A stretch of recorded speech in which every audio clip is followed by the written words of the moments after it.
Senhoras e senhores, muito boa noite para todo mundo.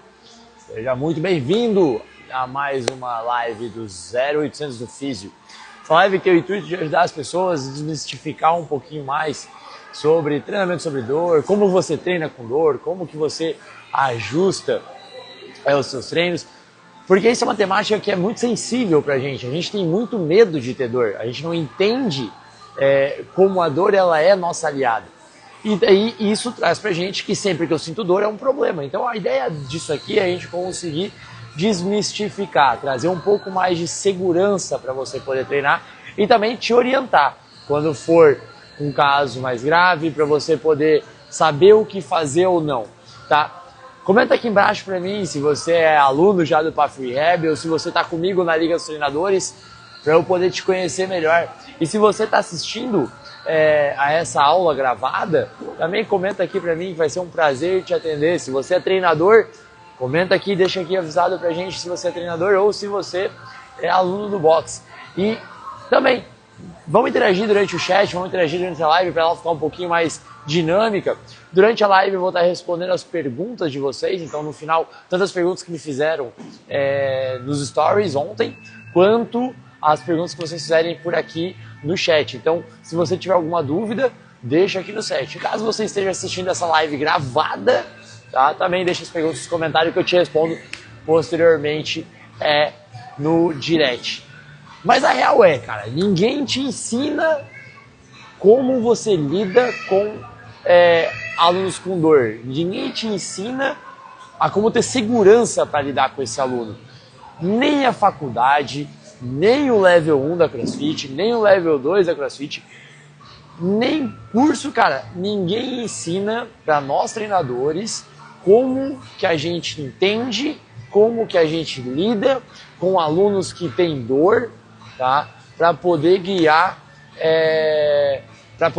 esse aluno dentro do box com muito mais segurança. Fechou? E assim, talvez você treinador já tenha passado por isso. Se você passou por algo parecido, eu quero que você me conte aqui. Hoje eu tive um caso exatamente sobre essa temática, tá? A gente estava no meio da aula, um workout com lunges, e no meio do workout o meu aluno reclamou, na verdade o treinador que trabalha comigo, ele veio conversar comigo falando assim, ó, o aluno ele reclamou que ele sentiu o joelho fazendo lunges, ele nunca sentiu essa dor antes, foi a primeira vez, e aí, tu acha que eu deixo ele fazer? Tu acha que eu não deixo ele fazer?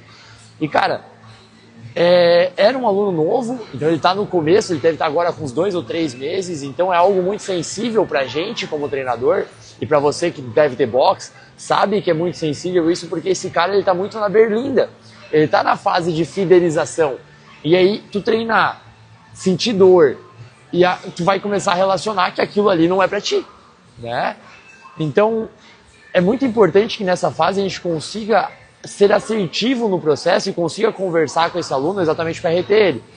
Então, o problema não é falta de vontade do treinador. Tipo assim, o meu treinador que atendeu ele não era falta de vontade dele, que não queria atender o cara. Muito pelo contrário, é falta de critério, é falta de ele não conseguir ainda compreender quais critérios ele precisa ter para poder avaliar. Cara, pode, não pode, o que deve, o que não deve ter, o que é uma bandeira vermelha. Isso eu vou explicar durante a live pra gente. O que é uma bandeira vermelha para o treinador? Treinador, você sabe o que é uma bandeira vermelha? Você sabe o que classifica, o que não é? Então, isso é importante. E sabe o que é pior, cara? Que a gente não aprende isso na faculdade. Tu imagina só, você treinador, você que é formado, tiver aqui. Se você é treinador, comenta aqui pra mim. Se você é aluno, comenta, só pra eu saber quem é que tá conversando comigo. Se você é treinador, você não aprende isso na faculdade, por exemplo. O que é uma bandeira vermelha? Que é uma bandeira amarela? Quais são os critérios quando você está atendendo? Quem que você pode ou o que você não pode fazer com um determinado aluno? A gente não aprende isso na faculdade. A gente não aprende isso em lugar nenhum. A gente aprende tomando porrada na vida. E aí quando é igual o cachorro que pisa na cerca elétrica. Cara, ele só entende que naquele terreno ali ele não pode ir mais. Então se tu pega um aluno que tem dor no joelho e tu faz uma adaptação errada para ele, uma adaptação que não é ajustada para o caso dele, tá? E aí tu erra, nessa hora tu mostra pra ele, daí tu erra, tu perde o aluno e tu fala assim, ó, cara, beleza, o cara que tem dor no joelho, eu não posso pedir pra fazer isso. Mas não é todo aluno isso. tá? Não é todo aluno que é assim, cada aluno vai ter sua especificidade, cada lesão, cada tipo de dor tem a sua especificidade. Então é importante que a gente compreenda isso, tá? Então, quais são os 3 principais tipos de treinadores nessas horas, tá? Tu vai ter o tipo de treinador, o que adapta por qualquer coisa, tá? Esse cara, tu sentiu qualquer coisa, vai falar pro teu professor, eu tô com dor assim. Ele já vai achar uma adaptação, pum, ele vai tirar uma adaptação e aí ele vai se livrar de ti. Não porque ele não quer te atender, é porque ele não sabe, ele não entende o que ele tá te passando. Então ele pega, ele joga pra adaptação, ele pega uma adaptação mais genérica. Então, dor no ombro, o cara já te passa remada na argola. Pô, mas tem muito caso de dor no ombro que é fundamental que o cara pendure. Dudu Bittencourt, cada caso é um caso, mas tem aula que pode ter... Cara, cada aula é uma loucura, tá? É uma loucura. O treinador, cara, quem é a gente que passa essa vida no piso preto, cara, a gente lida com cada coisa, em cada aula que tu termina a aula, tu faz assim, ó, meu irmão, o que foi essa aula? Mas aí entra um ponto que é o treinador estar preparado, porque assim, ó, são raras as vezes, Dudu, que... Não tão raras assim, mas são menos vezes que entra um aluno novo na tua aula, tipo assim, que você não estava preparado para ele, tá? A grande maioria dos teus alunos são recorrentes na sua média, né? Então, pô, você já sabe que tipo de aluno que vem. Então, tu já deve estar meio que preparado para essa sequência que vem. Então, tu tem um treinador que só adapta. Esse cara, ele não pensa num progresso para esse teu aluno. Ele simplesmente não entende o que está passando e ele te dá uma adaptação certeira, rápida, pum, bate pronto. Para poder se livrar logo e poder te fazer treinar o mais rápido possível. De novo, ele não está sendo negligente contigo. Ele simplesmente está tentando te ajudar, só que ele não compreende o que tu tem, então ele acaba guiando da melhor maneira possível para ele, tá? O segundo tipo de treinador é o treinador que, cara, acha que toda dor... Porque ele ouviu uma vez, em algum lugar da internet, desse mundo da internet, ele ouviu que a dor ela era psicológica. E aí ele começa a achar que toda dor que o aluno sente, toda dor é uma dor psicológica. E aí, cara, o aluno fala que tá com dor, ele fala assim, não, mas vamos tentar, vamos fazer, vamos tentar e vamos fazer, vamos tentar e vamos fazer. E o que acontece com esse cara? Esse cara abandona, ele trava, ele sente dor e ele fala, não, isso aqui é uma loucura e CrossFit não é pra mim, cara, vocês são malucos, ficar fazendo esses negócios aí, tá doido. E, cara, abandona. Então o treinador que só adapta e não pensa, não cria um raciocínio, ele perde o aluno porque esse aluno se sente desmotivado. Ele sente que ele não está evoluindo, né? O outro treinador não, o outro treinador ele perde o aluno porque ele dá tanta porrada no cara e o cara fala, você tá maluco, meu irmão, isso aqui não é pra mim nem ferrando, tá? E aí o terceiro treinador, que pra mim, tá? Pra mim é o pior tipo de treinador. Por quê? Porque é o treinador que terceiriza a responsabilidade. Nós, como profissionais de educação física, nós temos uma missão de transformar vidas e guiar as pessoas dentro do exercício físico. E a partir do momento que tu pega o caso do teu aluno vem e fala pra ti, treinador, eu estou com dor. E aí tu começa a botar a culpa lá no futebol, tu começa a botar a culpa lá no beach tênis que ele joga, tu fala que não é a tua aula, que jamais que tu ia se machucar na tua aula, e aí tu começa a botar a culpa no teu aluno, que o teu aluno faz isso, que o teu aluno faz aquilo, que o teu aluno não te escuta. Cara, esse é o pior tipo de treinador. Porque esse treinador, ele tá pegando a culpa que é dele, tá? Eu entendo que a gente trabalha com pessoas e lidar com pessoas é difícil. Mas nós somos os responsáveis da sala. E é sempre uma culpa a 4 mãos. Então, você tem parte da culpa e o teu aluno tem parte da culpa. Tá? Mas você não pode simplesmente pegar a culpa e jogar toda em cima dele. Ou pegar o problema do cara e falar assim, cara, faz o seguinte, vai lá e fala com o fisioterapeuta. E depois tu vem falar comigo. Porque tu também tá pecando nessa hora.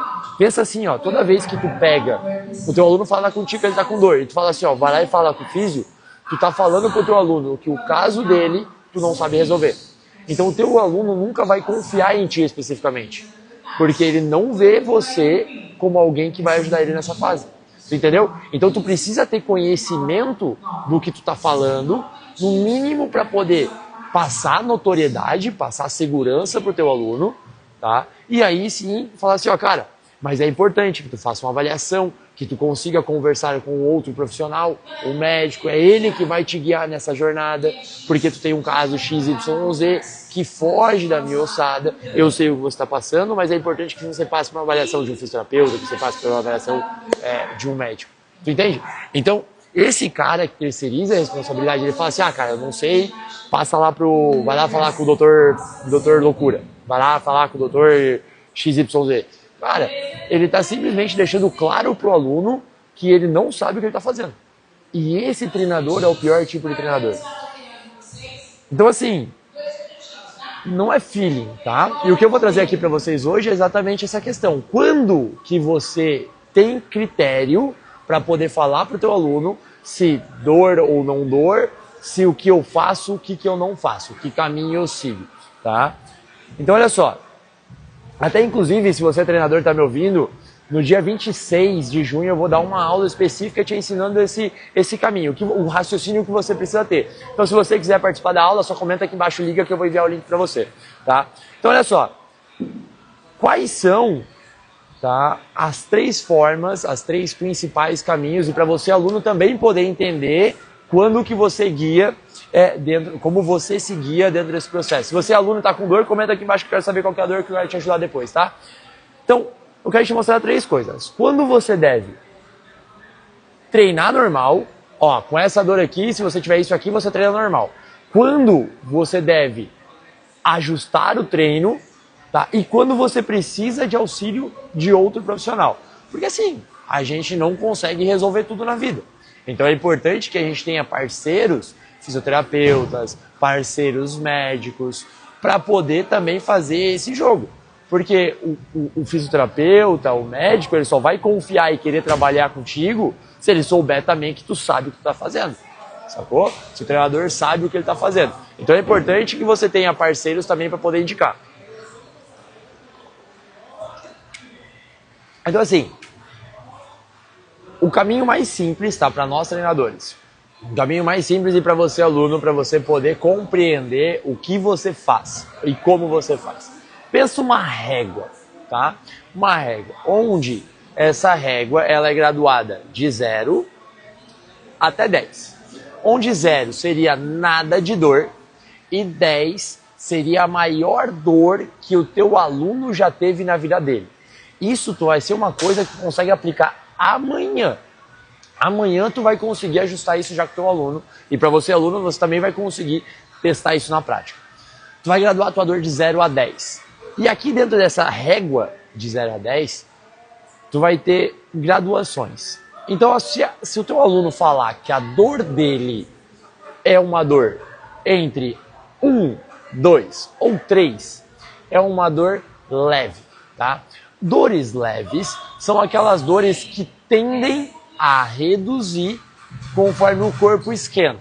Óbvio, ele mostra que existe algo errado, algo que... Porque a dor, ela é importante a gente entender que a dor ela é um sinalizador do teu corpo para dizer que alguma coisa não está funcionando direito. Na sua grande maioria das vezes, quando a gente não tem alguma alteração neurológica, tá? Isso são casos mais específicos. Então, quando é uma questão normal, natural, em níveis normais, vamos botar assim, de 0 até 3, então 1, 2 ou 3 são dores leves. Dores leves são dores que vêm de um treino excessivo, de um movimento específico, um padrão de movimento. Então é muito comum quando tem uma semana, por exemplo, com muito pull-up ou muita ginástica pendurado, e os teus alunos começam a reclamar de dor no ombro. Pô, aí tu vai perguntar pra ele, como é que tá? Mas quanto que dói? Gradua pra mim de 0 até 10. E é até interessante, às vezes, tu perguntar pra ele o que é o 10. Porque alguns alunos não conseguem ter referência do que é o 10. Tipo, Otávio, hoje, tá? O 10 pra mim, tá? O 10 pra mim é um chuchu no saco. A grande maioria dos homens é uma gripe, um resfriado, porque a gente é mais sensível. Mas, por exemplo, pra mulher é dor no parto, pedra no rim, tá? Uma dor, o que é o teu 10? Então pergunta pra ele, pra tu também ter um parâmetro do que é o 10 dele, porque às vezes ele vai falar pra ti, o meu 10 é um peteleco. Aí, pô, tu percebe que o nível máximo de dor dele já é baixo. Então qualquer coisa que ele falar perto do 10 já é baixo também. Faz sentido? Então olha só, tu vai pegar, tu pedir pra graduar. Então 1, 2 ou 3, são dores leves. Dores leves, elas não necessitam de uma adaptação específica no movimento. Então, por exemplo, ele sente uma dor 3 para fazer pull-up. Em teoria, se é um aluno que tu percebe que ele já tem uma sequência de treino maior, ele não é um cara tão sensível, ele não te relata dores com tanta frequência, é legal você falar pra ele assim, ó, cara, então é importante que a gente mantenha esse pull-up, só que aí tu vai passar o pull-up com elástico, tu vai diminuir as repetições dele para diminuir o tempo suspenso, tu não precisa trocar o padrão de movimento, tu vai simplesmente ajustar aquele movimento para uma carga um pouco mais leve. O mesmo acontece, por exemplo, com o snatch. O cara tá fazendo snatch só com a barra, ele não sente nada de dor. Aí ele botou 5 kg de cada lado, ele começou a sentir 2 de dor. Cara, é importante ele fazer snatches, e aquilo ali não tá sendo algo que vai lesionar ele especificamente. Então é legal você conseguir conversar isso pra ele, porque você se conecta com o aluno. Se você é aluno e você tá vindo isso, pensa você conversando com o teu treinador e ele te falando isso, tete a tete, assim, ó, conversando. Diz pra mim aqui embaixo se isso não te motivaria, se isso não te faria assim, ó, pô, esse cara conhece o que eu tô falando, ele entende o que ele tá falando comigo e ele tá entendendo o que eu tô passando. Então assim, você pode graduar a tua dor de 0 a 10. Aí 1, 2 ou 3, deixa ele se movimentar. Reduz a carga, reduz a velocidade, pede para fazer um pouquinho mais de manha. Porque assim, ó, uma coisa que a gente tem que entender, se o cara tá sentindo dor, naquele momento que ele tá sentindo dor, ele não vai treinar para melhorar o condicionamento físico dele. Ele vai treinar para poder melhorar todos os aspectos em volta da dor. Esse é o pensamento que o treinador tem que ter com um aluno que tem dor, que tem lesão grave, que está treinando contigo.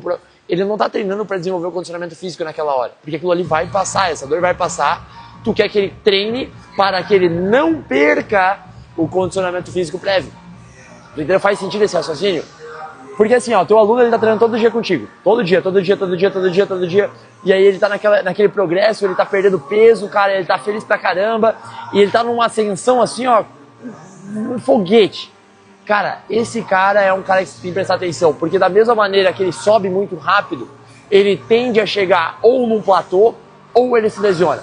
É batata. Esse cara aqui, ele vem num processo assim, de emagrecimento, normalmente esse cara ele vem, treina, aí ele resolve começar a fazer 2 treinos, porque ele tá gostando pra caramba, aí ele conhece a coisa de rua, aí ele já não tem mais descanso, e aí ele tá fazendo dieta pra caramba, e ele corta aqui, corta ali, treina, e já faz 2 treinos no teu box. Cara, é uma loucura. Esse cara vai se machucar. E tu tem que estar perto, e tu tem que estar ligado, e tu tem que avisar ele, tu tem que deixar avisado. Porque a hora que ele se machucar, ele vai travar. E aí ele vai ficar frustrado pra caramba. Ele vai bater numa parede, cara, que ele fica triste. Ele tem muito medo de perder tudo que ele conquistou. Ele tem muito medo de não conseguir mais evoluir. Porque foi talvez a primeira vez que ele se sentiu abraçado por uma modalidade, sacou? Então tu precisa ter esse jogo para poder segurar esse cara, para reter esse cara, tá? Então é fundamental que você esteja. E aí tu se conecta com ele através dessa régua de dor, tá? Vai falar para ele, quanto é que dói? Pô, tá doendo 2, 3? Cara, vamos ajustar aqui, ó, vamos diminuir um pouquinho, porque nessa fase agora é importante que você treine para que você não perca o teu condicionamento físico, gás, pulmão, para que você não perca a tua força de perna se ele tiver lesionado o braço, ou que ele não perca a força de braço se ele não tiver lesionado a perna, tá? Então, é importante que você precise ajustar para que esse cara se mantenha ativo. Na grande maioria das vezes ele consegue treinar muita coisa ainda, só que a cabeça fica bitolada naquilo, ele só quer treinar, e aí parece que tudo o que ele fazia, agora não dá mais pra fazer.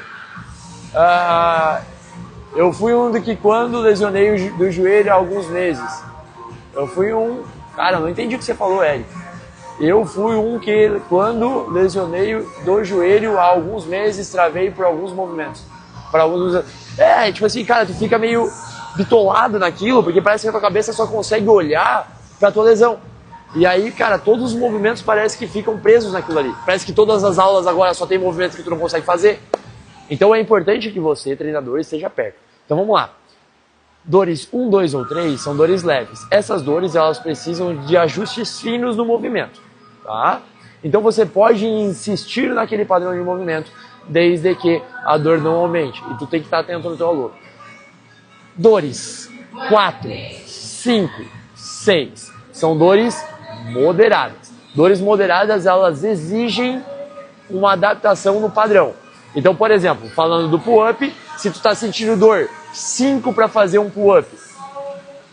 Então, keeping, pull-up, butterfly, seja o que for, você vai precisar ajustar esse padrão. Não consigo fazer pull-ups com keeping, experimento restrito. Não consigo fazer nenhuma puxada vertical, porque uma puxada vertical me dói. Então a gente vai ter que trocar o padrão de movimento. Vou trabalhar uma outra puxada, talvez uma puxada horizontal, uma remada australiana, remada na argola, ou uma remada curvado, ou qualquer outro padrão de movimento de puxada. Mas eu vou precisar fazer algum ajuste para que eu consiga diminuir essa dor.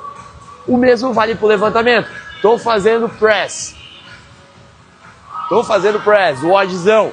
E aí, cara, começou a sentir desconforto, uma pontada no ombro, uma dor 4, uma dor 5, foi aumentando. Tu precisa ajustar. Se dói para fazer push jerk, tá? Onde eu vou entrar embaixo da barra, agora eu vou fazer push press. Talvez o push press ele não doa. Mas o mais lógico do levantamento é reduzir o peso. A ginástica também é isso, é reduzir o peso, tá? Porque a ginástica é sobre ângulo. É muito mais pesado quando você está 100% contra a gravidade, numa puxada vertical. Então, se eu puxar a barra um restrito, por exemplo, é muito mais pesado do que uma remada na argola onde eu estou inclinado. Por quê? Porque o meu ângulo sai disso aqui, onde a gravidade, o vetor da gravidade está aqui, e eu estou querendo puxar contra a gravidade 100%. Agora, a gravidade está aqui e eu começo a fazer as puxadas assim, ó. E aí o meu vetor de força para fazer uma remada na argola está para cá. Então, ele é mais leve de fazer. Por isso que a remada na argola, quanto mais inclinado eu tiver, mais pesado fica. Porque mais contra a gravidade eu tô. Então, a ginástica, quanto aprende essa questão de poder ajustar ângulo, de poder ajustar posicionamento, fica muito mais fácil de tu também entender como você guia esse teu aluno. E quando que tu deve realmente parar aquele movimento? Então, quando que é o momento onde você precisa falar assim, cara, isso aqui você não vai fazer. Não vamos trabalhar mais puxadas hoje, vamos trocar esse pull-up por um supino, talvez, vamos trocar esse pull-up por um outro abdominal, vamos trocar o padrão de movimento. Quando que é o momento? Dores. 7, 8, 9 ou 10. 1, 2, 3, dor leve, mantém o padrão de movimento com alguns ajustes em volume e velocidade, ok? Dores 4, 5 e 6 são dores moderadas. Preciso ter um ajuste do volume, um ajuste do padrão de movimento, exatamente para que eu ajuste esse estímulo, tá? 7, 8, 9 ou 10 são dores graves. Essas dores elas precisam de uma avaliação de um outro profissional que não a gente. Elas precisam de uma avaliação de um fisioterapeuta, que também é um profissional de primeiro contato, caso você não saiba. Então, você deve, ou na verdade o fisioterapeuta, ele deve ser capaz de realizar testes clínicos contigo para poder te orientar e te falar assim, ó, cara, isso que você tem, a sugestão é essa ou aquela, ou você pode ir para um ortopedista também, que ele vai ser outro profissional que vai poder te ajudar, tá? Mas, de novo, o fato de você conseguir compreender isso te dá muito mais respaldo, você tem critério, você vai conseguir falar com o teu aluno com muito mais propriedade, tá? Para poder guiar ele dentro desse processo, porque a dor ela é algo que talvez você, treinador, já passou por isso. Tá? Talvez você, treinador, já tenha tido um momento onde você sentiu dor. E você vai se botar no lugar do cara de saber assim, ó, cara, eu sei o quanto é frustrante querer treinar, tu tá com tesão de treinar, tu tá com gana de treinar, mas tu não pode porque tu tá lesionado. Cara, isso te frustra de um nível assim, ó, bizarro. Então tu tem que se botar no lugar do teu aluno, tu tem que saber o que o teu aluno tá passando, para poder guiar ele nesse caminho. E a hora que você consegue se conectar com ele, fica muito mais fácil de você reter esse aluno, fica muito mais fácil desse aluno confiar em você, fica muito mais fácil, inclusive, de quando esse teu aluno chegar para o médico, que o médico vai falar assim, ó, tu faz o quê?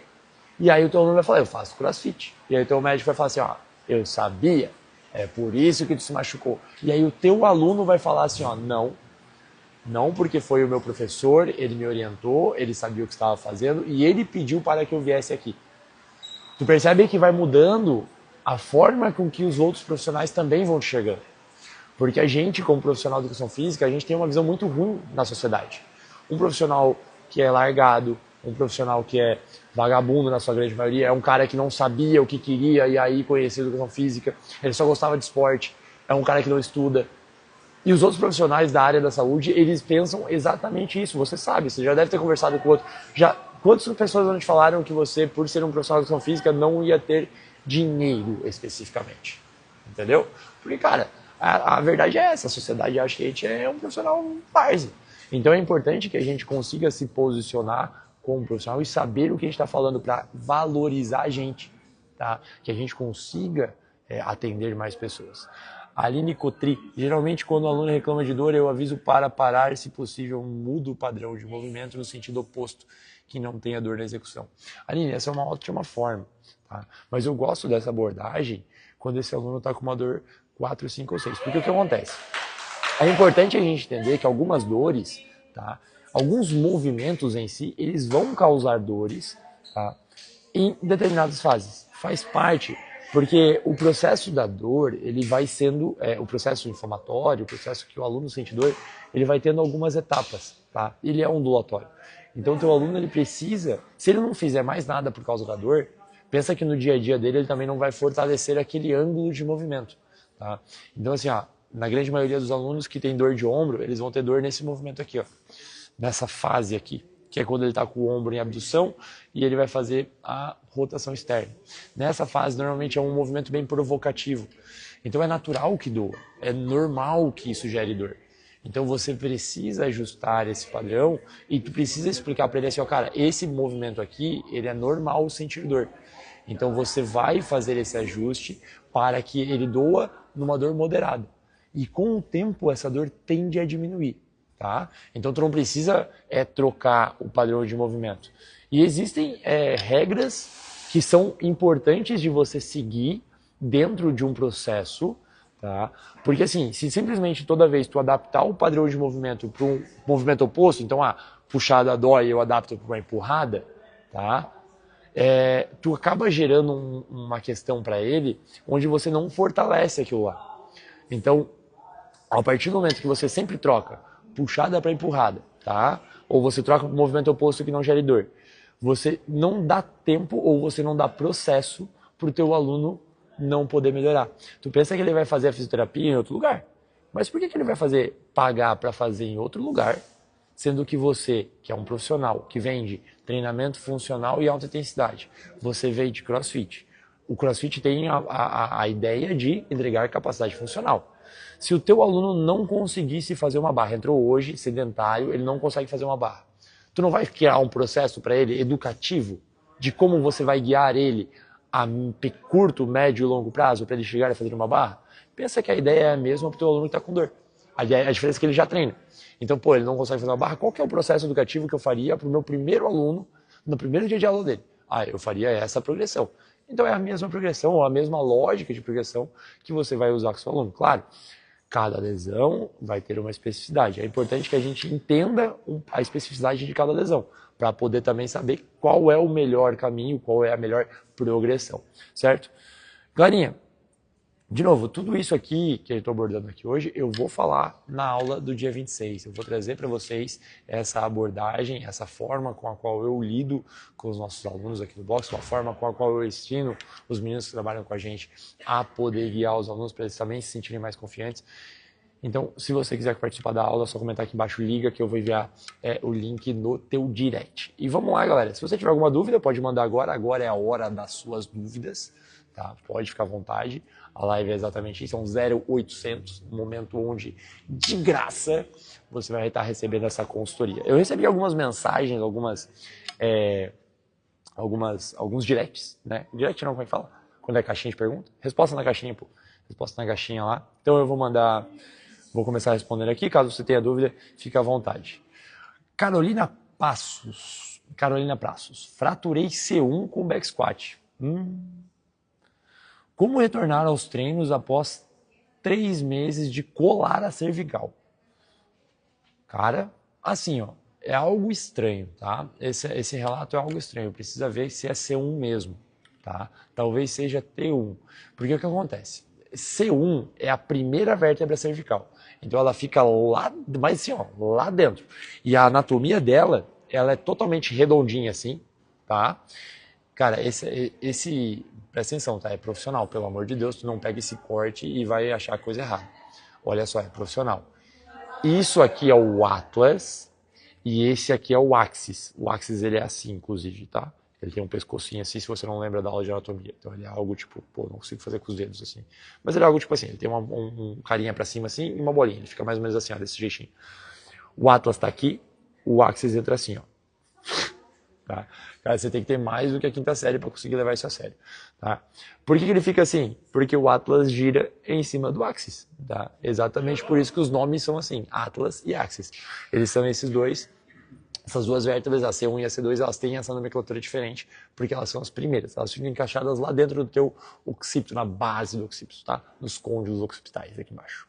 Então ela tem essa base. Então, cara, no back squat eu não consigo visualizar, a não ser o fato de que você teria pegado a sua barra e jogado em cima da sua cabeça, não tem como a barra que fica aqui no trapézio bater em cima da C1, tá? Não tem como, a não ser que você tenha uma especificidade muito grande. Agora, essa bolinha aqui, ó, que a grande maioria esmagadora das pessoas tem, tá? Esse aqui, ó, esse ossinho aqui. Esse ossinho ali é o processo espinhoso de T1, que é a primeira vértebra torácica. E aí sim, é muito comum fratura de T1, por exemplo, fazendo o retorno, por exemplo, de um snatch balance, fazendo o retorno de um push jerk nas costas. Tá? É muito comum mesmo, principalmente na hora que a barra bate, quem não amortece a barra bem e dá em cima do processo espinhoso, e realmente pode criar uma fratura ali. Tá? Não tem muito o que fazer. A fratura ela vai ser consolidada, alguns casos precisa ser cirúrgico, outros não, depende do nível da fratura, tá? Tem que esperar e tem que ter a liberação médica nesses casos, tá? O que mais incomoda nesse retorno é realmente o medo de poder fazer de novo. É o medo da batida, é o medo... Cara, tu vai ter medo de fazer, então é normal e acontece. Infelizmente acontece, mas em C1, difícil. Fechou? Cara, deixa eu ver se esse botão aqui tá funcionando. Ah, não tem pergunta. Deixa eu ver aqui. Tem algumas perguntas aqui, vamos lá, vamos escolher uma legal. Essa aqui é do Renato Rodrigues 2022. Renato Rodrigues 2022, e essa aqui é bem comum, tá? É bem comum. Dor muscular lombar unilateral. Então ele tem dor na lombar de um lado só. Tem algum alongamento que evite ou alivie rápido? Vamos lá. Por que a gente tem dor na lombar de um lado só? Tá? Normalmente tu vai sentir nessa região, o mais comum é tu sentir aqui, ó, nessa região de lombar aqui embaixo e bem nessa região embaixo das costelas aqui, ó, tá? Nessa região.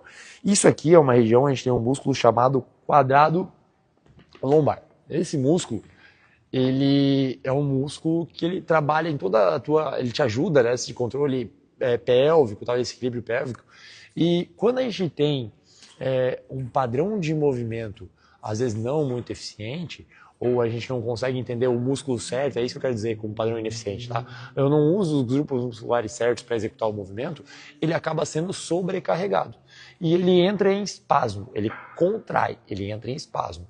Porque ele tem um pico de contração, ele não consegue sustentar essa contração, e ele, em defesa, ele se contrai, ele retém. Qual que é o problema que eu vejo de alongamentos, tá? De alongamentos. É porque quando você contrai um músculo, se você tende a alongar esse músculo contraído, a tendência é que ele responda com mais contração. O caso mais simples é tu ver quando tu vai fazer uma mobilidade em dupla, que teu amigo está te alongando, e quando tu percebe, tu está fazendo força contra. Porque isso existem algumas estruturas dentro do músculo do tendão, então órgão tendinoso de Golgi, fuso muscular, que são estruturas que ficam ali dentro para informar o teu cérebro do tipo assim, ó, meu irmão, vai rasgar. Vai rasgar. E aí ele faz o quê? Então, pô, se ele vai rasgar, contrai lá para não rasgar. Esse é o pensamento mais simplório, né? Mais explicando a fisiologia para vocês. Então é importante que você não alongue músculos contraturados. Porque você alongar contraturas tende a responder com mais contratura. E aí a tendência é que piore. Então o melhor dos casos aqui é você trabalhar os músculos opostos. Então, musculatura que trabalha musculatura abdominal, desenvolver muito fortalecimento de core, muita isometria, porque quando eu tenho um músculo antagonista. Então, pensando em bíceps e tríceps, tá? Então, para que o meu bíceps contraia, o bíceps tem que relaxar, o tríceps tem que relaxar o movimento. Para que o meu tríceps contraia, o bíceps tem que relaxar. Isso é algo natural, tá? Tem que acontecer. Então, quando eu tenho, por exemplo, uma torcicolo, eu tenho algum movimento que está me doendo, o músculo que está travado e tensionado, é importante que você faça uma contração da musculatura contrária. Então, musculatura de costas, eu ativo muito o abdômen, ativo muito o glúteo, isso tende a reduzir um pouco. Mas, de qualquer maneira, tu vai precisar dar tempo ao tempo. Então, tu vai ter que deixar o teu corpo próprio sarar. E aí, fortalecimento das estruturas para que ela tenha mais resistência, ela aguente mais tempo. Tá? E aí a tendência é que aconteça. Mas, de novo, essas coisas são fatalidades. É igual torcicolo, cara, são fatalidades. Você consegue reduzir as probabilidades de acontecer, mas quando acontece, cara, infelizmente, espera. Normalmente 7, 14 dias resolve, tá? Ever mandou ali, né?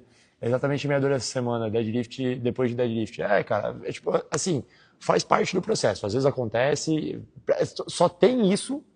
Cara, não dá nem pra usar esse exemplo, né? Porque quem não tá no jogo também tem chance de se machucar sim. Então faz parte, é melhor acontecer com a gente treinando mesmo, porque quanto mais forte você tá, mais rápido também você se recupera da tua lesão. Aqui o Arthur Alexandre 023. O que eu posso fazer para melhorar meu overhead squat? Eu ainda tenho muita dificuldade. Além de passar, como eu falei esses dias, acho que na semana passada eu falei sobre isso, além de passar mais tempo na posição de overhead, então ficar mais tempo com a barra em cima da cabeça, agachar, ter tempo lá embaixo, realmente tu vai precisar desenvolver duas mobilidades aqui, 3 talvez, muito importante, mas 2 fundamentais. Tornozelo, cara, tu tem que ganhar mobilidade de tornozelo, para quanto mais teu joelho conseguir avançar, melhor tu desce. Mobilidade de quadril, para que você tenha rotação externa de joelho, então que o teu joelho vá para fora. Tá? Se tu ganhar mobilidade de tornozelo, mobilidade de rotação externa de quadril, tu já ganhou metade do caminho. Agora, o segundo ponto é tu ganhar mobilidade de coluna torácica. Porque se eu não ganho isso aqui, ó, se eu não ganho essa força aqui, ó, então pensa que o meu overhead está aqui, né? Olha só o que minhas costas têm que fazer. Eu preciso ganhar essa extensão para ficar com o tronco reto. Caso contrário, a hora que eu for descer no meu overhead, eu preciso fazer isso aqui, ó. Porque o meu tronco não vem para frente. Então eu preciso rodar o meu braço interno e eu preciso chegar desse jeito. Talvez você já tenha visto, comenta aí para mim se você já viu um overhead desse jeito. Que é aquele overhead que o cara gira aqui, ó. Por que ele faz isso? Porque ele não compreende onde ele tem que fazer força para ganhar a extensão, fazer o peito aberto, que a gente fala, né? Então, mobilidade coluna torácica, ou até mesmo não é nem a mobilidade, tá? Às vezes é só o entendimento de onde ele tem que fazer força. Porque essa é uma linha muito tênue entre a falta de mobilidade e simplesmente a falta de capacidade de coordenar essa estrutura e essa região. Então isso é importante de você compreender. Fechou? Galerinha, por hoje nossas perguntas acabaram. Então olha só, se essa live, você é treinador e está me assistindo, se essa live fez sentido para você, tá? Fica de olho. Nas próximas semanas, ali no dia 26, a gente vai ter um aulão na liga. Se você não é inscrito ainda, cara, corre, se inscreve, clica aqui, comenta aqui embaixo, liga que eu vou mandar o link, tá? E a gente também tá indo logo pro Games. Então aqui no Instagram a gente vai poder deixar tudo documentado para vocês. Se você quiser conhecer um pouquinho mais do processo, vou falar tudo lá na Liga dos Treinadores também. E é isso, cara. Muito obrigado pela presença de todo mundo. Obrigado por quem ficou até o final. Tamo junto. Foi um prazer inenarrável essa aula. E nos vemos na semana que vem, terça-feira, às 7h30 com mais 0800. Galerinha, tamo junto. Forte abraço. Valeu pela presença. Até mais. Tchau, tchau.